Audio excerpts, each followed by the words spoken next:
It is Sen versus Axslav. Sen, the monster that he is going to be up against the big underdog. I think Sen's uniform and orange jumpsuit. Dude, it is so... Did he audition for Prison Break? Worst show ever. It was, you know, when I was back in the day. Everyone watching this is because Greetorp loves Prison Break. No, okay, so like it's like back in the day, I loved Prison Break. I thought it was literally like one of the best shows of all time. I heard his first season was awesome, man. Yeah, that's what I thought. I was like, everything was great. Then after season 2, it was just like, oh my god, why am I watching this thing? It was just terrible. And at the time, you know, I'm like, you know, I don't know much about film. I'm from the East Coast. What do I know about film or anything about that? I come over to the Hollywood side. I meet up with my girlfriend now, and she was a film major, and she's just like, you think this is a good show? And she tears it apart, and I'm just like, I have nothing else to say because like everything that she says is completely valid, and the show is complete garbage. And that's my spiel. That's like really tough things to say. That's my spiel. It's like, yeah, this is a terrible show. I don't know why I ever liked it, and it's actually the worst show in the world. That's okay, Andre, because we have one of the best shows in the world. Boom! Especially with Sen versus Axslav. Oh, Sen, remember, higher pitch. Come on, Sen, our red Zerg in the bottom left corner, will be up against Axslav, the blue Protoss in the top right. Yes! Axslav is placing a pylon on the low ground, trying to see if he can avoid going for any kind of gateway expand. Very stubborn in this fact. But you know what's so good about Axslav's play recently? Is that I think he's understanding his own limitations. I watched him play PvZ against Idra, and now people say, you know, that's not that impressive. You know, he beat Idra in the open bracket. But Axslav, he's been showing lots of patience. He came 1 round away from qualifying for group play in MLG open bracket. Cut that out. Sorry. But he came 1 match away, and all of a sudden people are like, Axslav and pool play, wouldn't he get demolished or like, you know, all this stuff? But that's just another foreigner that could have went in. He fell 1 round short. And Axslav, I think, is because he understands what he can do and can't do as Protoss, and he's immediately trying to work it around. Look at him being so annoying, just cannon blocking and pylon blocking the entire ability of Sen to expand. And this has got to be so annoying as a Zerg player. Sen has to get out a couple lings out, but then, you know, he's got to pull drones as well. And I like this. Yeah, obviously this is really, really good. You're trading not a lot of minerals for a lot of mining time. This is almost always better off, but the big thing you're losing out on is actually tech. You don't have that you're losing that opportunity cost, which is to get the gateway down super fast. So it's very minor, but obviously it works out in that fashion. You can still progress on a little bit further. You know, Axslav has had a big confidence issue in his past. I think that's the #1 thing that actually kills him. Whenever I talk to him, you know, the first thing I mention is, hey, Axslav, how's your matchups? And the normal thing that he says is, PvT is horrible. He hates PvT. It's like one of his worst matchups. And he's just been having a lot of trouble. And then, you know, I'll talk to him later and I'll be like, oh my god, Zerg is impossible right now. And I really think he's his worst enemy at this point. If he just gets over that, he will be one of the most fantastic North American players, or even a better, you know, that top tier North American players. Right now, he's just, you know, struggling, I think, in this mid-tier North America. Yeah, I mean, Axslav is not bad by any means, just because he hasn't been able to... Zerglings, they get this round on the probes. That stings. And now Sen's in, he's going to be able to harass everything. Now, this is not game ending. This is just very annoying, and Axslav can just deal with this very calmly. He is sending a lot of probes in pursuit. But, you know, Axslav, the biggest thing is that he can't really do anything as long as these Zerglings are in. And, oh man, he's losing 2 Zerglings, and Sen's the one who keeps his units alive. Man, this is good micro from Sen. Amazing micro from Sen. Not only that, he gets to see everything. I mean, this is a gigantic win from early game stage. Income tab is showing 28 to 27.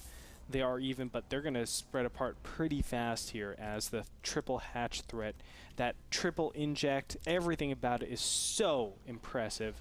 And Sen is going to be building 4 drones for every 1. Well, not quite. That's what Rotterdam always says. But he's going to be probably making, I think it's like 2.5 drones to every 1 probe that Axslav makes if he doesn't chrono boost. Yeah. Oh, good trap from Axslav to really finish the deal, and all of a sudden Axslav now has a little bit more flexibility to do what he wants. He's compiled a good number of gas. Now Axslav has been playing a lot of Stargate in PvZ when I watched over his shoulder, and he's kind of been experimenting with a little pressure of that, but now that Zerglings are in, all these times are really weird, and so he might have to really improvise from this spot. Look at that, he's going to place 3 gateways to make 4 with +1, but it's at a very interesting spot. It's at the natural right outside here. Yeah, this isn't normally a place that you look to find gateways. Wow. And look at this. He actually has 3 gateways in the back here. Probably another gateway going down pretty soon. Yeah. Yes, it is. Look, it's going for 8 gate. No probes really on gas. He is just going to go mass zealots from here on out, and maybe sprinkle in a couple of stalkers here and there.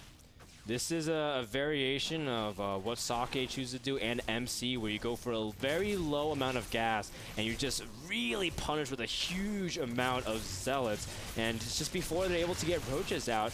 And Axslav, you never know, man. If he micros really well, he might be able to do anything. But look at that control from Sen. Able to keep that queen alive, which is able to get another inject, and that can make all the difference. But he is droning behind this. He got 5 additional drones, 53 to 36 harvesters. He might have over-droned right now, Frodan. It's going to be very difficult, but a round of roaches are coming out here. And now it's mass stalkers. I like this. So it's going to be a lot of stalkers. That's going to do a lot of DPS. Then he just keeps funneling a ton of zealots. Those are going to be the tanking units. And it's going to be very effective, but once those roaches pop out, I mean, it's going to really depend on whether or not he's able to kite all of these units. Yeah, this is, again, a time that Sen's not used to. He's forced to pull his drones immediately. Now, he does have roaches. His queen is pretty weak as well, trying to see if they can engage fully here, but the zealots are now working as well. 6 more roaches and 8 lings, as Sen is going to lose his 3rd hatchery. But I like this decision from Sen to pull his drones and immediately kind of evacuate. There's no point in trying to hold on to it if you can't defend it. That's correct. But from here, Sen doesn't really have a big advantage. He does have, well, what he has to try to shoot for is the composition advantage, which is just a ton of roaches, like a huge amount of roaches, because your opponent doesn't have the ability to force field. It's still very difficult. We're going to see if he has what it takes to actually micro against this. He needs space, which he's doing right now, space to actually start working on those zealots so he can finally work on those stalkers. Yeah, and Axslav still is not in the clear yet. He needs enough so that there's no surround possible on his stalkers, but he is playing very dangerously. Sen has spread his creep really well, and you can see Axslav trying to kite back as far as he can for more reinforcements, but Axslav is falling back at this point, as Axslav doesn't have that strong an economy. He's only got 39 probes and 12 stalkers onto the field. Sen looks like he's stabilizing. He's pushing the army completely back. He has to push right now because his opponent is weakest right now. If he waits a little bit longer, there aren't going to be any critical upgrades that actually help him defend against some sort of stalker sentry timing. That's why he's pushing right now. And you can see the roach just crushing the stalker so easily. That is the main DPS. I don't know how Axslav will defend against this. Oh, and Sen finished his speed just in the nick of time to trap all the units. It doesn't even matter if the zealots are able to engage straight up. Sen able to really trap all the units, and that should be able to destroy the remainders of this Protoss army. As you can see, the force field is going to actually help Sen be able to take on these zealots and the stalkers. The mineral line will be shut down. Axslav forced to pull his probes, and this natural shutdown is half the production of Axslav. As you can see, that as soon as Sen deals with all of this, now targeting the cybernetics core, Axslav, what can you really do from here? Because as soon as you lose the cybernetics core, you lose all your ability to deal with the roaches. Yep, then it's just zealots, and zealots don't do too well against roaches in this position. The roach is trying to just go around here, but really, Sen can do whatever he wants in this position. I mean, he is literally, you know, indestructible. He has so many drones. He was droning the whole time behind the 63 workers on the worker count at this point, and roaches are still doing a ton of damage over here. This is just disgusting how much Sen's able to do damage-wise with these roaches. And you can see immediately he's getting, you know, everything he needs to just be successful in the mid-game, getting upgrades while still macroing and very comfortably spreading his creep. That was so key. I can't even begin to describe how important it was, especially when Sen needed to get those roaches to close the gap when the stalkers were retreating. And now Axslav finally has stabilized. What is the damage done? You can see 21 workers have been killed, and he's only at 42.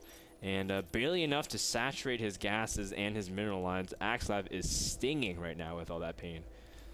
Yeah, it's unfortunate. Axslav doesn't have a clear transition to this either. Robotics facility on the way out right now. It needs to come out so much earlier.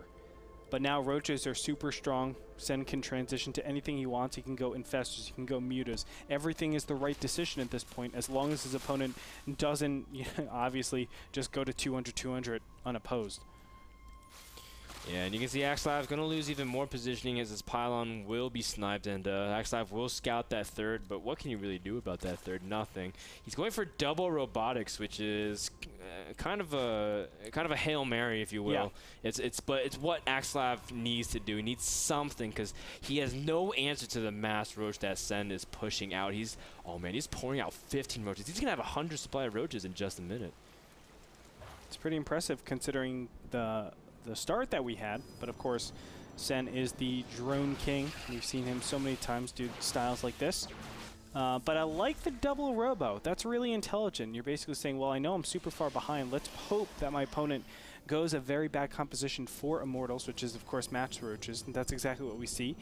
And if I can get my Immortal count up to 5, well, I can be at like maybe 120 supply and hold off a 200-200 supply army with Force Shield and Immortals. A critical supply block, as he's going to have to add on a lot more pylons. Axslav senses it as well. He's going to add more pylons, and you can see that he's going to squeeze out a couple units, but it might not be in time. There's a lot of roaches banking outside the natural. There's just way too many to engage directly. He's going to have to fall back to these force fields immediately.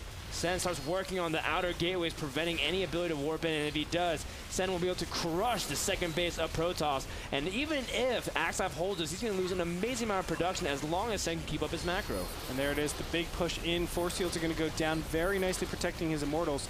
The one Immortal down all of his shield. It looks like it might go down. Yes, he will target down all the way. Axslav cannot stop the bottom half, though. All the units were directed up top. My gosh. And look at this. He might just go for the Nexus. He's not even going to worry about the units. He's Sen doesn't care, man, because he's remaxing in roaches and in infestors. This is super easy. And look at that. He just backs up. Sen, he's the cheekiest player ever, man. Yeah. When he knows he's ahead, he's just like, I'm going to play with you. That's what he did against Rain, if you remember, on Ohana. And Neuroparasite and STV, and that's just pretty much what Sen does. Axslav stabilized in supply while, able to really take on Sen's army, which is great, but he engaged in a spot where he sacrificed half his production, half his economy, and pretty much his ability to really keep this push up. So this push, if it doesn't win him the game, which is unbelievably difficult, but if Axslav makes it happen, I'd be going nuts, Andre. I think so. Look at this, even pulling the drones. My God, Sen, you are a cheeky monkey, man. Wow. He's saying, Axslav, get out of my game. Force Fields immediately, but gets the full surround. GG gets called. Sen takes game number 1 on dual site in super convincing fashion. Man, Sen is so BM in an indirect way. Like, well, it's like he's not trying to like make you feel bad. He's just saying he's just playing with you. Well, he's twisting you on his fork nonstop. Terran has an advantage in taunting. I can do a sun with massive scanner sweeps. I can dance my Marines. Exactly. What can they do? He can dance his Zerglings, maybe. Yes, if you even make Zerglings. Yeah, I know. Wow. But very straightforward game. Sen, of course, playing absolutely fantastic. And that's that, really. Yeah, I mean, he's just a superior player. Love the timing from Axslav, but again, needs to show restraint sometimes. But the difficulty with that build is that if you don't do crippling damage, you're just far behind because you spend so much of your time not mining gas, and your follow-up is very limited. So it's very difficult for Axslav, and that's why you can kind of understand how he's like, okay, I might need to press in here, but he fell back knowing he couldn't do anything. Great job by Sen. Thank you to iBuyPower, the pre-assembled PC company where you can get your own computer. Don't have to do anything. They assemble it for you and just buy it on your own. Buy it all yourself, and parts included. Check them out at iBuyPower.com. We'll be back with game number 2 between Sen and Axslav. Find out what map it is and what happens after this break.